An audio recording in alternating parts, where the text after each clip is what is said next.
Dadako tayo sa ating aralin. Lumakad bilang mga anak ng liwanag. Pag-aralan po natin ito. Ang mga pangunahing talata na ating tatalakayin ay mula sa sulat ni Apostol Pablo sa mga taga-Efeso sa chapter 5, verse 7 hanggang verse 14. Ang mga salin ng Biblia na ating gagamitin, ang bagong ang Biblia at New King James Version. Lumakad. Ang salita nga pong ito madalas nating mababasa sa sulat ni Apostol Pablo bilang paglalarawan ng pamumuhay. Lumakad o paglalarawan ng pagsasabuhay. Isang pang-araw-araw na pagpili o kaya pagdedesisyon, isang panghabang buhay na proseso ng paglago at pagsasabuhay ng pananampalataya. Ang bilang mga anak ng liwanag naman, hindi po ito tumutukoy sa lahat ng tao sa mundo, kundi ito ay mga taong tunay na sumasampalataya kay Kristo. Mga tinubos, mga pinatawad ang kasalanan ayon sa biyaya ng Diyos. Mga nakarinig ng salita ng katotohanan, mga tinatakan ng ipinangakong Espiritu Santo. Ito yung mga dating patay dahil sa kasalanan, ngunit binuhay kay Kristo. Naligtas sa pamamagitan ng biyaya. Mga taong hindi na dapat mamuhay gaya nung dati, kundi magbihis na ng bagong pagkatao. Ibig sabihin po, mga Kristiyano, mga tagasunod ni Kristo, mga taong tinanggap ang Ebanghelyo, mga dating nasa kadiliman na ngayon po ay nasa liwanag ng Panginoon.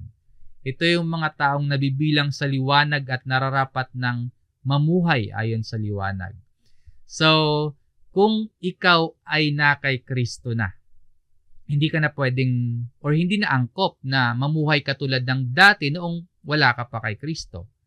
At kung paanong siniseryoso mo po na pakinggan at tanggapin ang mabuting balita o ang gospel, dapat mo ding seryosong pakinggan hanggang masunod ang mga babala at ang mga utos ng Diyos, bunga ng iyong pananampalataya. Bilang tugon sa mabuting balita na ating tinanggap, dapat seryoson din nating pakinggan ang mga babala, ang mga tungkol sa utos at tungkol sa puot, tungkol sa parusa at hatol ng Diyos.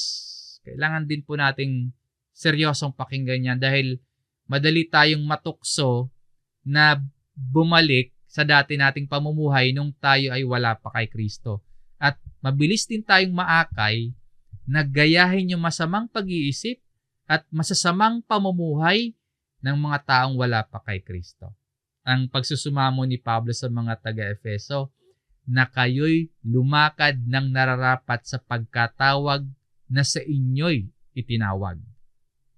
Katulad sa mga taga-Efeso po, kung ikaw ay na kay Kristo na, tinanggap ang kaligtasan, tinanggap ang mga pagpapalang na kay Kristo, kinakailangang lumakad o kaya mamuhay gaya ng nararapat sa mga tinawag ng Diyos. Na sa halip na makibahagi sa mga gawain ng mga hindi Kristiyano o kaya mga hindi mananampalataya, dapat magpatuloy sa paglakad o kaya magpatuloy sa pamumuhay ayon sa liwanag at ilantad ang mga gawa ng kadiliman. Ngayon po, sa tekstong ating pag-aaralan, tatalakayin natin mula sa bahagi ng sulat na ito ni Apostol Pablo ang dalawang utos para sa mga anak ng liwanag. At sa bawat utos, pag-isipan, pag-aralan natin kung ano ba yung mga dahilan, ano yung layunin, at ano yung motivation kung bakit natin susundin yung utos dito. So, hatiin natin sa dalawang major points or dalawang major section itong verses 7 hanggang verse 14. Ano yung utos? Una po, huwag makibahagi sa gawa ng kadiliman. Matapos na magbigay ng mabigat na babala si Apostol Pablo laban sa mga mapakiapid, laban sa mga mahalay o kaya sakim o mga sumasamba sa mga Diyos-Diyosan na sila ay walang mga mamanahin sa kaharian ni Kristo at kaharian ng Diyos. Na sila ay dumarating sa kanila yung galit ng Diyos. Matapos po na maibigay yung mabigat na babala na yon, sa passage na ating pag-aaralan ngayon, sasabihin naman ni Pablo yung mga hindi natin dapat gawin o yung mga hindi dapat ginagawa ng mga mananampalataya. Sa verse 7, kaya't huwag kayong makibahagi sa kanila. Sa Revised Tagalog Popular Version ng talatang ito, huwag na kayong makikisama.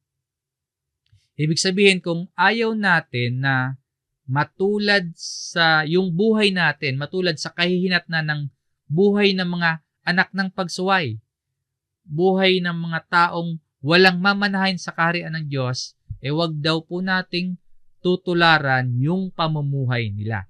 Do not be partakers with them. Huwag makisama o huwag makibahagi sa mga hindi mananampalataya. Maging sa mga nagsasabing mananampalataya pero hindi naman nakikitaan ng pagsunod at halos yung pamumuhay walang pagkakaiba sa mga unbelievers. Huwag kayong makibahagi sa kanila. Yan yung utos dito. Kasama dito po yung pakikipagrelasyon o kaya connection o kaya ugnayan sa kanila. Na kahit hindi natin, yung bang ugnayan na kahit hindi natin ginagawa yung ginagawa nila, pero parang okay lang sa atin. O kaya parang aprobado sa atin yung lifestyle ng mga hindi mananampalataya. Ganito din po yung paalala ni Pablo sa mga taga-Korinto bilang templo ng Diyos na buhay. Ito yung reminder. Huwag na kayong makipag-isa sa mga hindi sumasampalataya. Sa halip, lumayo kayo sa kanila. Humiwalay kayo sa mga hindi mananampalataya. Mababasa po yan sa 2 Korinto chapter 6. So, ang point po, walang partnership, walang fellowship, walang ugnayan o relasyon ang believers sa mga unbelievers. Ang ibig ko pong sabihin, walang spiritual fellowship o pakikisama sa kasalanan ang liwanag at ang kadiliman. Pero, syempre, tayo may pakikitungo sa mga hindi mananampalataya. Pakikitungo na may pag-ibig at yung pag-share natin sa kanila ng gospel. Hindi naman kasi na pwede na yung bang totally iiwasan natin yung mga unbelievers. Sa buhay natin ito, imposible pa nga na maiwasan natin ang mga hindi mananampalataya. Makakasalamuha at makakasalamuha natin sila. Sabi nga ni Pablo sa unang Korinto sa chapter 5, kailangan pa kayong lumabas sa sanlibutan o kaya para sila'y maiwasan, para totally maiwasan yung mga hindi mananampalataya, kinakailangan ninyong umalis sa mundong ito. Yan yung nakasulat sa unang Korinto chapter 5 verse 10. So hindi naman ibig sabihin na bawal na tayong kumain na kasama nila, yung makisalo, o kaya bawal na tayong makipagkaibigan, makipagkwentuhan sa kanila, o kaya makipagtrabaho or makipagpartner sa business, no, sa mga unbelievers, o kaya wag na tayong sumama lalo na kung gawaing mabuti naman. Ang punto po dito, wag tayong aayon, wag tayong makikisama sa mga gawain nila na taliwas sa kalooban ng Diyos. Yun yung wag kayong makibahagi sa kanila. Yun yung ibig sabihin. Hindi tayo pwedeng makipagrelasyon sa kanila, kumbaga. Yung relationship na in a way, makukompromiso yung pananampalataya natin. Huwag nating ilalagay yung sarili natin sa isang sitwasyon na dahil sa pakikibahagi natin sa hindi mananampalataya ay natutokso tayong gawin o isabuhay yung mga ginagawa o pamumuhay nila. Paalala po na huwag makipag-isa sa paraan na masisira yung ating pananampalataya at kabanalan.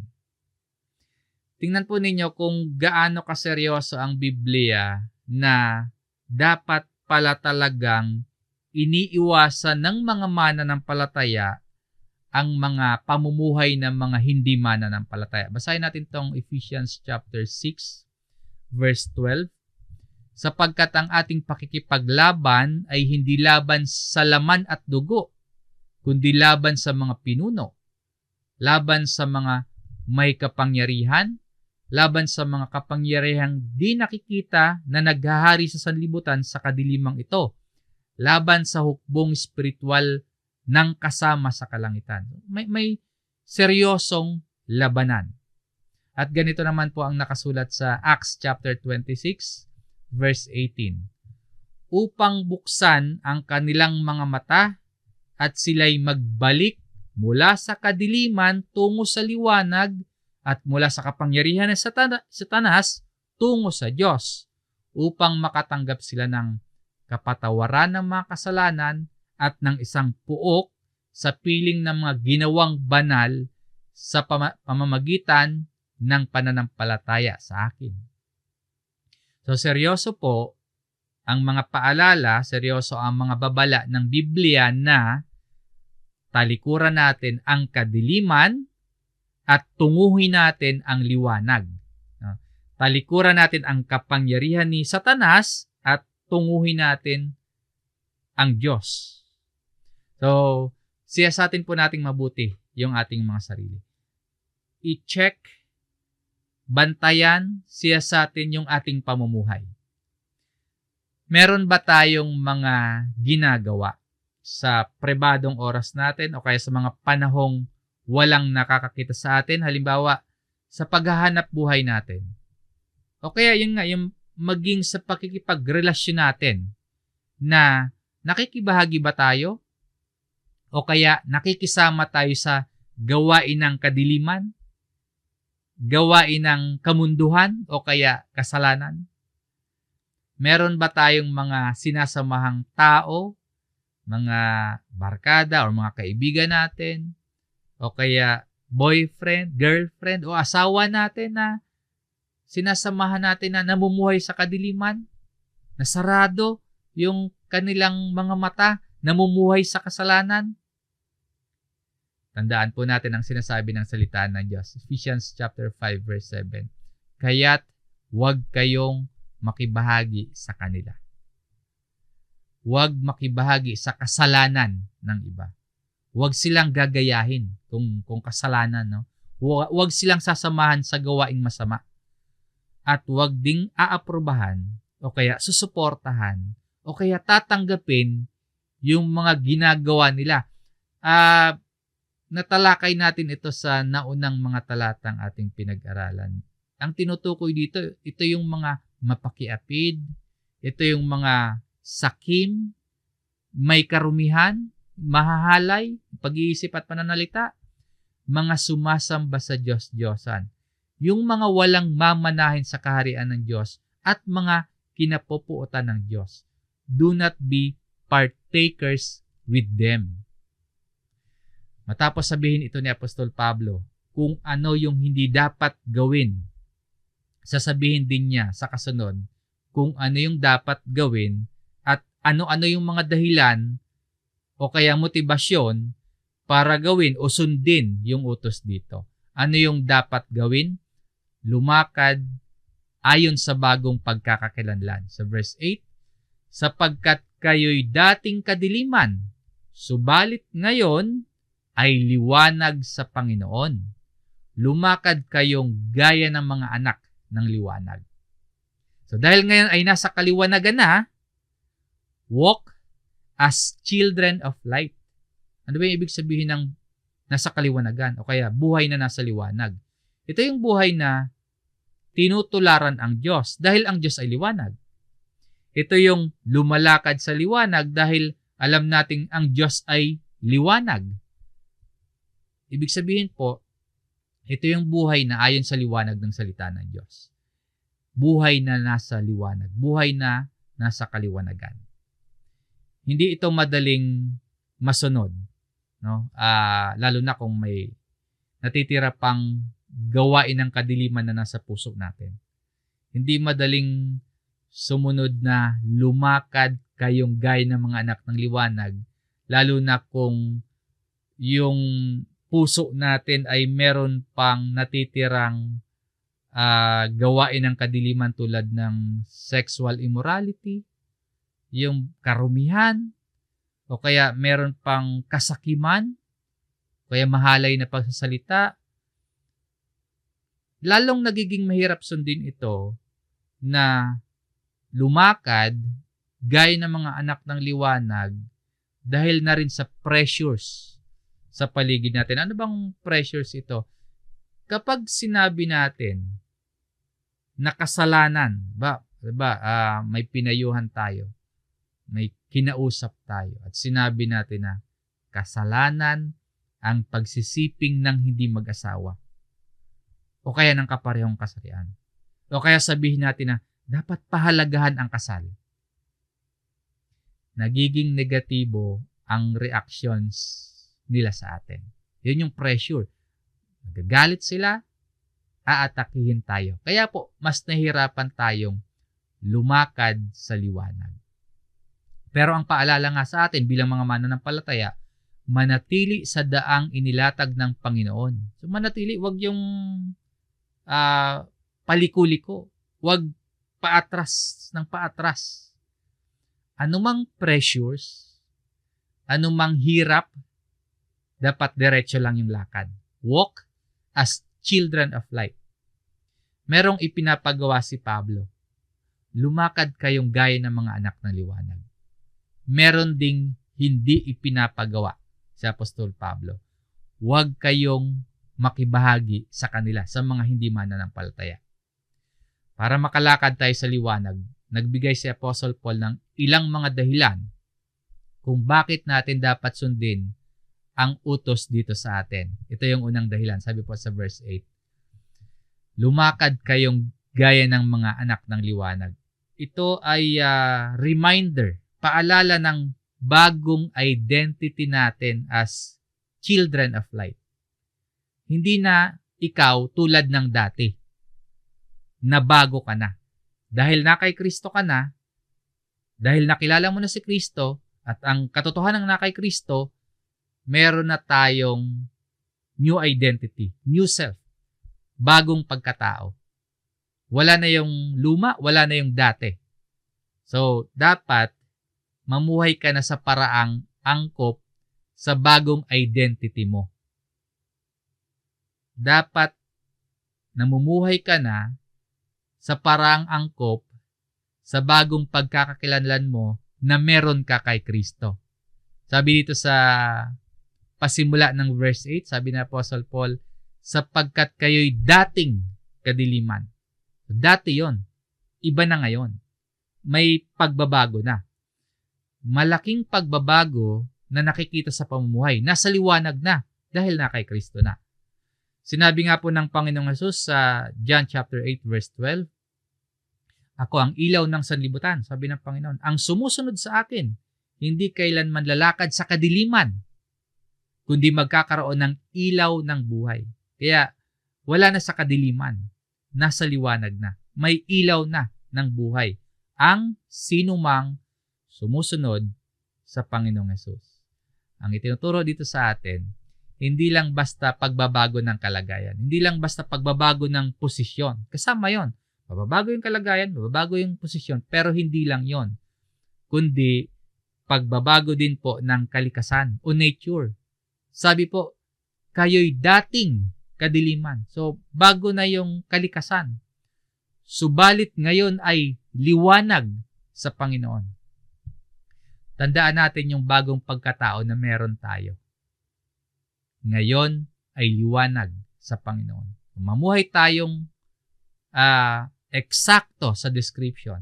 Mamuhay tayo sa paraang tugma at nararapat sa bago nating identity kay Kristo. But now, you are light in the Lord. Yan ang una, para makapamuhay tayo sa liwanag. Yung ikalawa, may kinalaman sa bunga ng liwanag na nasa atin. Kumbaga, kung ano yung itinanim, yun din yung bunga. Sabi ni Apostle Paul sa verse 9, sapagkat ang bunga ng liwanag ay nasa lahat ng mabuti, matuwid, at katotohanan. Kung bago na yung ating pagkatao, bago na din yung nakikitang bunga ng ating paglakad o yung bunga ng ating pamumuhay. Yung mga bungang tinutukoy dito, refleksyon ng mga katangian ng Diyos. Ibig sabihin, nakikitaan tayo ng mabuti o goodness at nagsisikap tayong makagawa ng mabuti dahil ang ating Diyos ay mabuti. Nakakagawa tayo ng matuwid o righteousness at nagsisikap tayong maging matuwid dahil ang ating Diyos ay matuwid o perfectly righteous. At namumuhay tayo at nagsasalita tayo ng may katotohanan o truth at nagsisikap tayo sa pagsasalita ng katotohanan sa diwa ng pag-ibig dahil ang Diyos ay katotohanan, kung paanong ang katotohanan ay naka Jesus. Ito yung klase ng buhay na bunga ng bagong pagkatao na meron tayo. Goodness, righteousness, and truth. At imposible po na makitaan tayo ng ganitong mga bunga kung babalik tayo o kaya mananatili tayo sa kadiliman. Kaya po dapat tayong manatili sa paglakad sa liwanag dahil ito na yung bagong daan na itinakda sa atin ng Diyos na lakaran natin mula pa noong una. Ikatlong dahilan, may kinalaman sa bagong layunin. May bago na tayong identity, may bago na tayong bunga. Ang pangatlo, may bago na tayong layunin. Sa verse 10, na inaalam kung ano ang kalugod-lugod sa Panginoon. Pati yung layunin natin sa buhay, nagkakaroon ng pagbabago, radikal na pagbabago. Kung dati yung mga ginagawa natin sa buhay ay kung ano lamang yung acceptable sa sarili natin, nagpapasaya sa sarili natin, pleasing sa sarili natin, dati yon. Ngayon iba na. Hindi na para sa sarili lang, kundi para na sa Panginoon. So, inaalam o finding out o kaya proving, galing sa Greek word na dokimadso, inaalam. Ibig sabihin to discern, to examine, or to test. Sinusuri na natin yung mga bagay-bagay na gagawin natin. Yung gagawin ba natin, naaayon ba sa salita ng Diyos? So, inaalam na, tinitest na, may discern, may pag-discern na. Ina-examine. Yung gagawin ba natin ay acceptable kaya sa Panginoon? Magbibigay kaya ito ng karangalan sa Diyos? So may pagbabago na. Hindi na ginagawa dahil nakasanayan lang. O kaya ginagawa dahil nagbibigay pleasure sa sarili. Sa relasyon po na meron tayo ngayon, or sa trabaho, or sa paraan ng paghahanap buhay natin, pag tinest natin, pag in-examine natin, kalugod-lugod ba sa Panginoon? Yung mga ginagawa natin sa araw-araw, yung pakikipagrelasyon natin sa ating asawa, sa girlfriend, sa boyfriend natin, acceptable ba kay Lord? Will it please the Lord kung ipagpapatuloy yan? Or kung meron bang kailangang baguhin? Or kaya meron bang kailangang ayusin? So, test, examine, alamin, finding out. Bilang mga mananampalataya na, ang nangingibabaw na dapat ay ang layuning mabigyan ng kaluguran ang Panginoon sa lahat ng ating gagawin. Yung kalugod-lugod na sa Panginoon. At mangyayari lamang ito kung tunay nating susundin ang payo ni Pablo sa Romans chapter 12 verse 2. Huwag ninyong tularan ang sanlibutan ito, kundi magbago kayo sa pamamagitan ng pagbabago ng inyong pag-iisip upang mapatunayan ninyo kung alin ang mabuti, kasiyasiya, at lubos na kalooban ng Diyos. Kung ang isip natin ay nasasanay at nahuhubog, hindi ng sanlibutan ito kundi nasasanay at nahuhubog yung isip natin ng mga katuruan at ng mga prinsipyo ng salita ng Diyos, matututunan po natin kung paano magdesisyon kung alin yung mabuti, kung alin yung kasiyasiya, at lubos na kalooban ng Diyos. Sa pamamagitan ng pagbabago ng pag-iisip at sa pag-alam kung ano yung kalugod-lugod sa Panginoon, matutulungan tayong pumili at magdesisyon ng tama Halimbawa, sino ba yung dapat nating mapangasawa? Sino ba yung, or ano ba yung trabaho na dapat nating pasukin? Paano ba natin gastusin yung pera o kayamanan natin? Paano ba natin kukonsumuhin yung mga biyayang material na meron tayo? At paano ba natin babalansehin yung pag-aaral o kaya yung paghahanap buhay sa pamilya at ministeryo natin at marami pang iba sa aspeto ng ating buhay. Sa pamamagitan po ng pagbabago ng ating pag-iisip at sa pag-alam kung ano yung kalugod-lugod sa Panginoon, matutulungan tayong pumili ng tama at magdesisyon ng tama. Ang unang utos po bilang mga anak ng liwanag, huwag kayong makibahagi sa gawain ng mga hindi mananampalataya, kundi manatili sa paglakad sa liwanag dahil meron na tayong bagong pagkatao.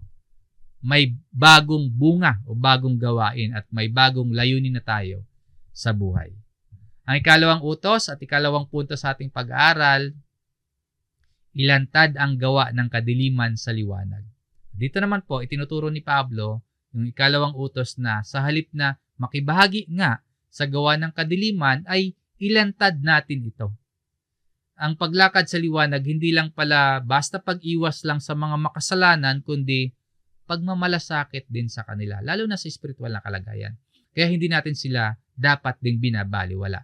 Sa halip, dinadala natin yung kanilang gawa sa liwanag ng katotohanan para po yung liwanag ng katotohanan matutulungan sila na makita yung mali, yung karumihan at magkaroon din sila ng pagkakataong magsisi at lumapit kay Kristo. Sa verse 11, at huwag kayong makibahagi sa mga gawa ng kadiliman na walang ibubunga, kundi inyong ilantad ang mga ito. Halos inulit po ni Apostol Pablo yung nasa verse 7, no? Huwag kayong makibahagi. Pero dito, ang ginamit, have no fellowship. Parehong diwa, parehong utos, sa halip na makibahagi, ibunyag o kaya i-expose. Meaning, may gagawin tayo para maipakita na kasalanan yung ginagawa nila. Na ang kasalanan, ang pagsuway sa Diyos, na ang pagsunod sa kagustuhan ng kaaway ng Diyos ay mga gawa ng kadiliman. Works of darkness. Mahirap ding sundin ito. Mahirap, kung ang utos na ito, mahirap sundin. Dahil mas madali sa atin yung manahimik na lang. Magsawalang kibo na lang kesa sumunod sa payo o utos na inyong ilantad ang mga gawa ng kadiliman. Kasi ito yung pangalawang utos dito. Yung una, wag makibahagi. Sa halip na makibahagi, iilantad pa ito. Kung susundin natin ang utos na ito, at dapat nating sundin kasi mula ito sa Biblia, kailangan po buo yung loob natin na may pag-ibig. Dahil ito ay utos, nararapat nating sundin ito. Sa pagsunod sa utos, dapat buo yung loob natin. At taglay yung pag-ibig. Ilantad o i-expose. Mahirap eh. Bakit? Kasi naunawa nating hindi madaling sabihin na kasalanan ang magkaroon ng sexual relationship sa mga hindi mag-asawa o kaya bago mag-asawa at maging sa yung kapwa kasarian. Mahirap sabihin. At yung mga gawa na iyon ay o klase ng pamumuhay na iyon ay works of darkness. Hindi madaling sabihin kaya kailangan natin maging maingat. Paalala din po na hindi lahat ng kasalanan ay kailangang ilantad in public na ipopost sa social media o kaya ibabalita sa lahat, i-involve ang lahat. Kapag sinabi pong ilantad o rather expose them, maaari din natin itong gawin in private. Tapos yung purpose, yung layunin ng paglalantad ay maipakita na kasalanan yung ginagawa at maakay sa pagsisisi at maituro sila kay Kristo. Ang paglalantad ay ginagawa sa katotohanan, truth, at sa pag-ibig. May kaayusan, may kababaang loob, may pagmamalasakit, may layuning maibalik, hindi yung masira or hindi maitaboy. May layuning hindi mawala o maligaw ng tuluyan. So may pagmamalasakit. Bakit dapat gawin? Yung wag makibahagi kasi, yung unang utos, kakayanin natin. Wag makibahagi sa gawa ng kadiliman. Wag makibahagi sa pamumuhay ng mga hindi mananampalataya. Kakayanin natin yun. Pero yung ilantad, ang mga ito, yung utos dito, mahirapan tayo. Ganun pa man, gagawin pa din natin. Bakit natin ito gagawin? Pag-isipan po natin yung sinasabi ni Pablo dito sa verse 12. Sapagkat or for, connecting word, no? Ibig sabihin, may dahilan si Pablo kung bakit sinabi niya sa verse 11 na, sinabi doon, huwag kayong makibahagi sa gawa ng kadiliman, kundi inyong ilantad ang mga ito. Sapagkat ang mga bagay na palihim nilang ginagawa ay kahiya-hiyang sabihin. Kapag mali yung ginagawa, ang natural na tendency ng marami ilihim o kaya itago yung maling ginagawa. Pero yung utos nga sa atin, di ba? Ilantad yung gawa ng kadiliman, ilantad sa liwanag. Bakit po? Kasi yung kasalanan, tumitibay yan, lumalakas yan kapag palihim. Kapag walang nagpapayo ng totoo. Kapag walang sumusuway sa kasalanan na yan. Kapag walang umaalalay ng may pag-ibig. So mas lalong tumitibay yung kasalanan, mas nakakasanayan kasi walang nagpapayo ng totoo, walang nagsusuway, mas nagmumukhang tama, matuwid, at katanggap-tanggap yung kasalanan. So kailangan merong sumusuway. Merong umaalalay ng may pag-ibig. Ang point po, hindi lang basta pag-usapan, kundi maipakita na yung kasalanan kahiya-hiya, nakakahiya, dapat talagang talikuran at may tamang paraan ng paglalantad. Hindi para yung paglalantad hindi para maikalat yung kasalanan, para masira yung pagkatao or mapahiya yung tao. Hindi para makapanglait, kundi ang paglalantad ay yung tamang paraan, yung makasalanan ay madala sa liwanag ng salita ng Diyos. Maituwid ng may pag-ibig at maakay sa pagsisisi. Yan yung tamang paraan ng paglalantad. Dapat makita yung totoong kulay ng kasalanan. Makikita yung totoong kulay ng kasalanan sa liwanag, hindi sa dilim. Ang palihim na ginagawang kasalanan, pinakamapanganib na kasalanan. Mapanganib, hindi lang sa pisikal, lalong-lalo na sa spiritual nating kalagayan. Kaya hindi natin hahayaan na lang na mamuhay sa kasalanan ang kapatid natin sa pananampalataya. May gagawin tayo. Ito yung utos dito sa atin na pangalawa. Ilalantad natin. Kung may makikita po kayong kahiya-hiya ko na kasalanan, tulungan po ninyo ako na mailapit ito sa Diyos. Tulungan po ninyo ako sa pamamagitan ng liwanag ng salita ng Diyos na maging trusted, mature believer po kayo. Maging daluyan ka po ng liwanag, ng katotohanan at ng kabanalan. Ang ibig ko pong sabihin, magtulungan tayo na mailantad ang kasalanan dahil ang kasalanan ay lumalakas sa lihim o kaya kapag patago. Pero kapag yan dinala sa liwanag, ang kasalanan na yan, hihina hanggang mamatay. Sabi ni Pablo sa verse 13, subalit ang lahat ng mga bagay na inilantad sa pamamagitan ng liwanag ay nakikita. Sa pagkilos naman natin, sa paglalantad ng gawain ng makasalanan, ang salita ng Diyos ang pamantayan. Kasi yung salita ng Diyos, katotohanan, liwanag. Hindi salita ng kung sino mang tao. No? O kaya hindi salita at paniniwalang katanggap-tanggap sa tao ang pamantayan. Tapos taliwas pa sa salita at turo ng Biblia.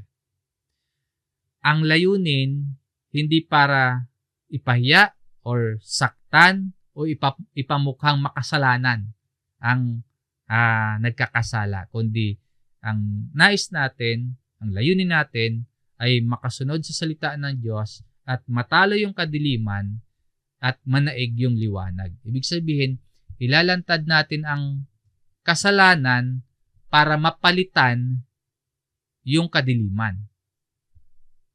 Imbis na may kadiliman, nagkakaroon ng liwanag ng katotohanan.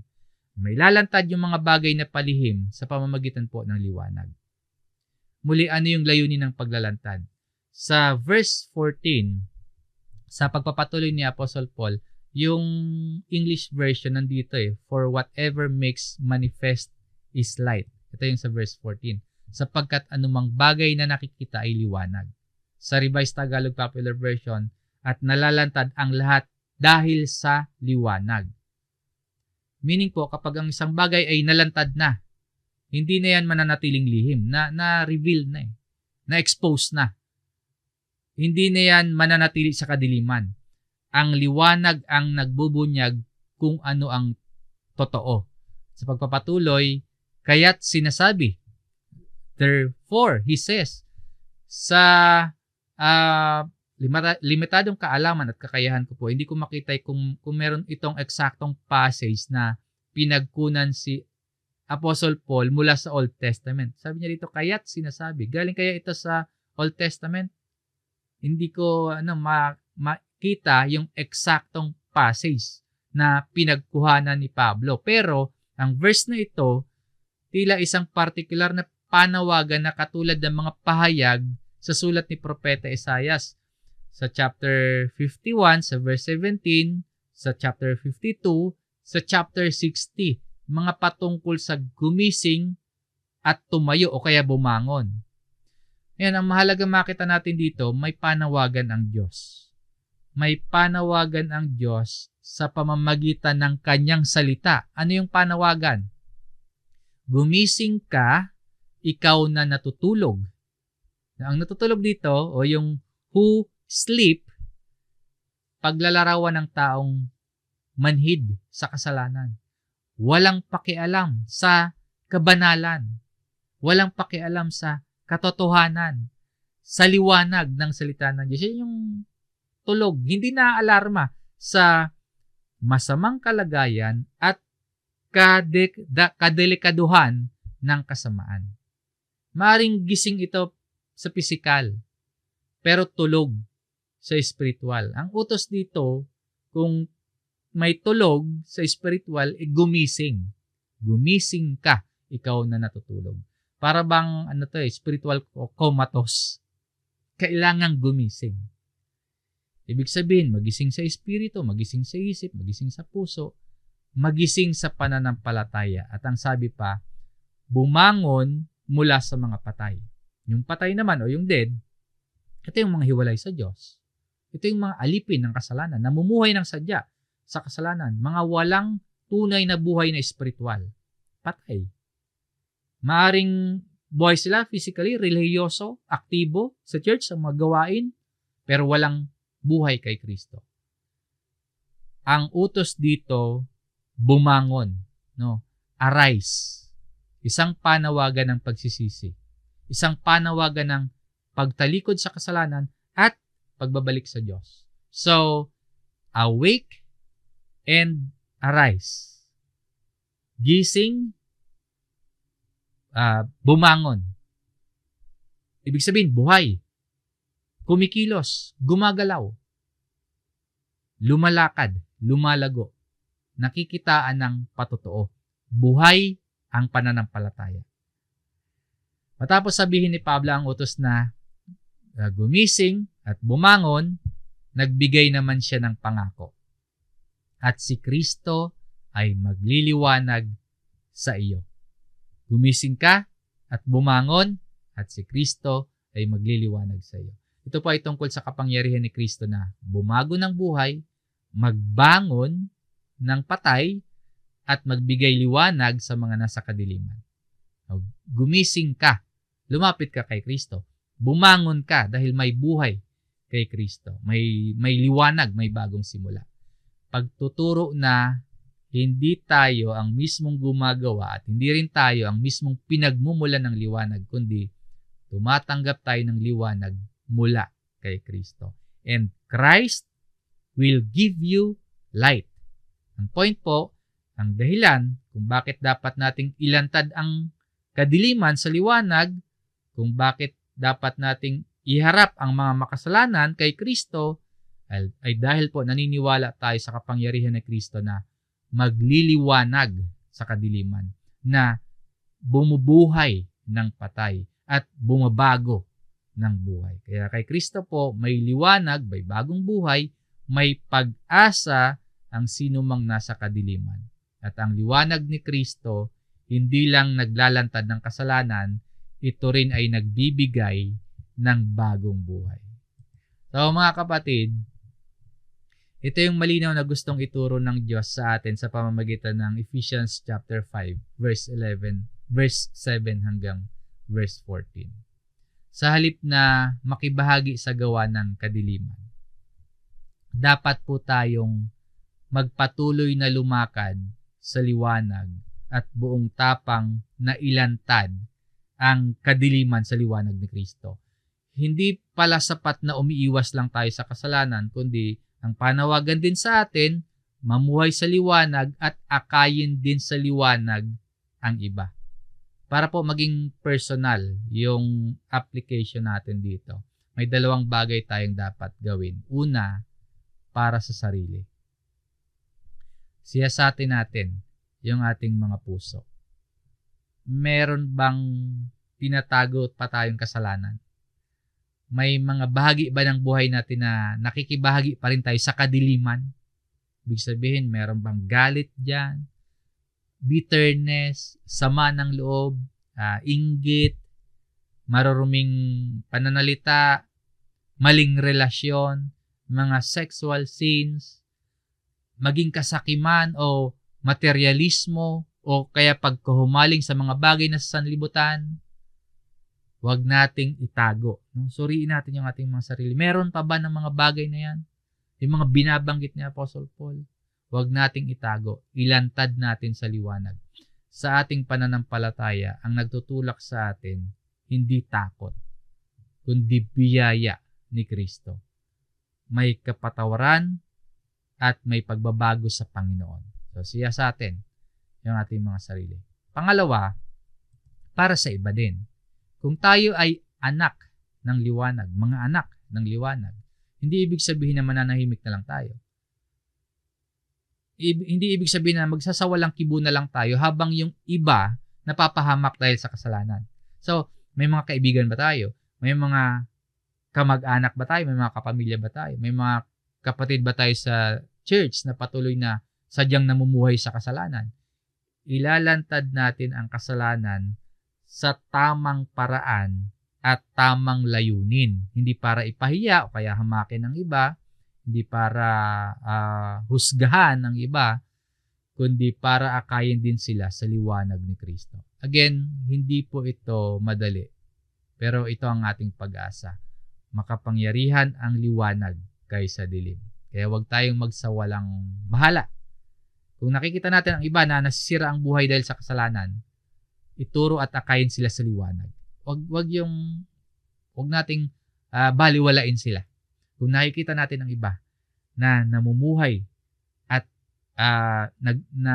naghihintay ang kapahamakan dahil sa kasalanan, ituro at akayin sila sa liwanag. Ituro sa pagsisisi at lumapit sa liwanag ni Kristo. Hindi madaling ilantad ang kadiliman sa liwanag.